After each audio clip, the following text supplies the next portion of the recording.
আমরা কিন্তু ভাই ভাই, উই আর ব্রাদার্স ইন ইসলাম। ইন্নামাল মুমিনুনা ইখওয়া, বিশ্বাসীরা ভাই ভাই। ফাসলিহু বাইনা আখাওয়াইকুম। আর এই ভ্রাতৃত্বের মধ্যে যদি কখনো টানাপোড়েন হয়, বোঝাপড়ায় সমস্যা হয়, বিরোধ হয়, তাহলে মিলমিশ করে দিও, তোমরা সেটা আপোষে মীমাংসা করে দিও। আদেশটা কার? আওয়াজ করে বলুন না, আদেশটা কার? আর ওয়াত্তাকুল্লাহ, আল্লাহকে ভয় করো। লাআল্লাকুম তুরহামুন, তাহলে তোমরা অনুগ্রহ প্রাপ্ত হবে। তাহলে প্রথম মেসেজ হচ্ছে আমরা ভাই ভাই, উই অল আর ব্রাদার্স। পৃথিবীতে ভ্রাতৃত্ব, ব্রাদারহুড, এটা অনেক ধরনের। এক নম্বর ভ্রাতৃত্ব হচ্ছে আল উখুয়া আল ইনসানিয়া, মানবিক দিক থেকে ভাই। যারাই মানুষ তারাই ভাই, কারণ আমাদের আদি পিতার নাম, আদিমাতা Adam and Eve. We came from the very same source, same origin. একটা জায়গা থেকে আসছে। সবার বাপ যদি একজন হয়, সবার মা যদি একজন হয়, তো আমরা সবাই কি? সুবহানাল্লাহ পড়বেন না? তাহলে ভ্রাতৃত্বের একটা রূপ হচ্ছে আল উখুয়া আল ইনসানিয়া, মানবিক দিক থেকে ভাই। সেই হিসেবে হিন্দু আমার ভাই, খ্রিস্টানও আমার ভাই, বৌদ্ধ আমার ভাই, নাস্তিক আস্তিক সবাই আমার ভাই। এটা হলো ভ্রাতৃত্বের একটা ধরন। ভ্রাতৃত্বের আরেকটা ধরন হচ্ছে আল উখুয়া আন নাসাবিয়া, বংশীয় ভাই, বংশের সম্পর্ক বা রক্তের সম্পর্ক। যেমন আমার চাচাতো ভাই, খালাতো ভাই, আরো ক্লোজে গেলে আমার আপন ভাই, মায়ের পেটের ভাই, এক রক্তের ভাই, ঠিক কিনা বলেন? এটা গেল 2 নাম্বার, এটা রক্তের সম্পর্ক। 3 নাম্বার হচ্ছে আল উখুয়া আদ-দীনিয়া, দিনী ভাই। আর আমরা এটা নিয়েই কথা বলছি, আল উখুয়া আদ-দীনিয়া। ইন্নামাল মুমিনুনা ইখওয়াতুন, মুফাসসিরিন ইকরাম বলেছেন ইয়ানি ইখওয়াতুন ফিদ-দীন। মুমিনরা ভাই ভাই হচ্ছে 3 নাম্বার সেন্সে, আমরা দিনী ভাই। আমি আপনাদের কাউকে দেখি নাই, আমাকে হয়তো সোশ্যাল মিডিয়ায় দেখেছেন, কিন্তু সরাসরি হয়তো দেখেন নাই।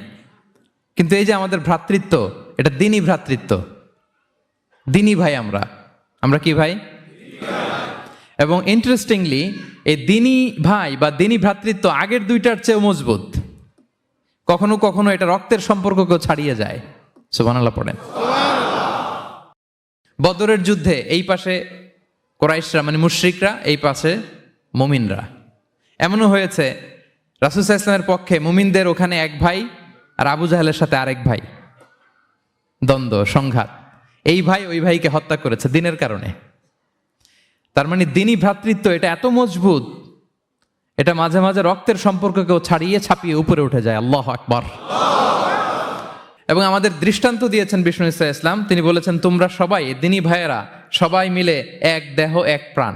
বিষ্ণুই বলেন মাসালুল মুমিনিনা ফি তাওয়াদ্দিহিম ওয়া তারাহুমিহিম ওয়া তাআতুফিহিম মাসালুল জাসাদ। মুমিনদের ভালোবাসা সম্পর্ক, এটার দৃষ্টান্ত হচ্ছে পারস্পরিক ভালোবাসা সম্পর্ক হচ্ছে কামাসালিল জাসাদ, এটা একটা দেহের মতো। আমরা সবাই মিলে এক দেহ। দেহের কোনো অঙ্গ যদি ইনজুর্ড হয়, সারা দেহ যেমনি কষ্ট পায়, বিশ্বের কোথাও আমার কোনো দিনী ভাই যদি কষ্ট পায়, আমাদের প্রত্যেকের হৃদয়ের রক্তক্ষরণ ঘটে। চিল্লায় বলেন ঠিক কিনা? আপনার পা কেটে গেছে, এখন আমরা কি এরকম ভাবি যে পা গেছে তো কি হয়েছে, পাই না, কষ্ট পাবে, সারা দেহ তো ওকে। ব্যাপারটা কেমন? দেখবেন পা কেটে গেলে রাতে ঘুম আসে না, ওইটার ব্যথায় জ্বর চলে আসে, এরকম আসে না নাই?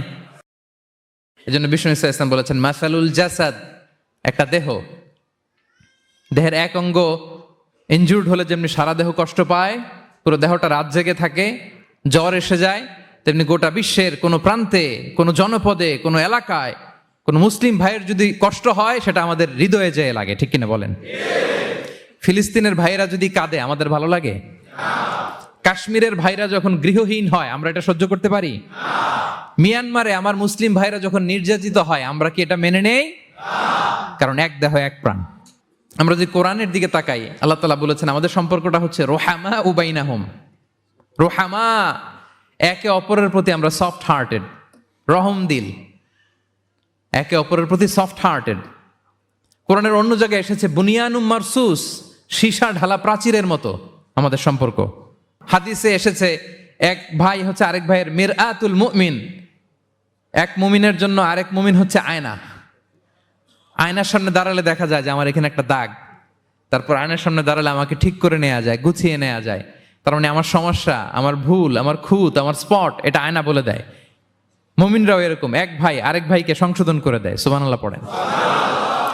এবং কোরআন কখনো কখনো আমাদেরকে বলেছে যে ওয়াইউসিরুনা আলা আনফুসিহিম ওয়ালাউ কানা বিহিম খাসাসা, ভ্রাতৃত্বের সম্পর্কটা এমন হবে যে নিজের প্রয়োজনের চেয়েও মুমিন ভাই তার অন্য ভাইয়ের প্রয়োজনকে গুরুত্ব দিবে। পড়েন সুবহানাল্লাহ। আমার প্রয়োজন, তারপর আমি না নিয়ে আমার ভাইকে দিব। এরকম নিদর্শন আমাদের মধ্যে আছে না নাই? আপনারা ইয়ারমুকের যুদ্ধের নাম শুনেছেন। হিজরি 15 সালের কথা। বিষ্ণু ঈসা ইসলাম এর ইন্তেকালের 4-5 বছর পরের ঘটনা। ওমরে ফারুক রাদিয়াল্লাহু তাআলা আনহু, উনি হচ্ছেন তখন আমাদের খলিফা, the second caliph of Islam, আমিরুল মুমিনিন, খলিফাতুল মুসলিমিন। তো ইয়ারমুকের যুদ্ধে আল্লাহ তাআলা আমাদেরকে বিজয় দান করেছিলেন। কিন্তু এমনি এমনি বিজয় আসে নাই, এমনি এমনি আসে নাই। একের পর এক সাহাবারা আহত হয়েছেন, নিহত হয়েছেন, মানে শহীদ হয়েছেন। এবং যুদ্ধের এক পর্যায়ে এমন হয়েছে, খাবারের অভাবে, পানির অভাবে সাহাবারা ছটফট করছিলেন। এক ফোঁটা পানি নাই, রুহু বেরোয় যায়, পানি পানি বলে চিৎকার করছেন। তৃষ্ণায় যখন কাতর, ওই সাহাবীর কাছে পানি নিয়ে আসা হলো, মশক দিয়ে পানি নিয়ে আসা হলো, সামান্য কিছু পানি, যে নেন। তো উনি যখন পানি খাবেন, দেখতে পেলেন যে পাশে আরেক ভাই চিৎকার করে পানি পানি, এক ফোঁটা পানি দাও, চিৎকার করছে। ওই সাহাবী বলতেছেন, আমার দরকার নেই, আমার ভাইকে নিয়ে আগে দাও, আমি পরে খাবো। আল্লাহ। ওই দ্বিতীয় সাহাবীর কাছে যাওয়া হলো এই মশক নিয়ে, যে আপনি একটু পানি খেয়ে তার হৃদয়টাকে শান্ত করেন, ঠান্ডা করেন।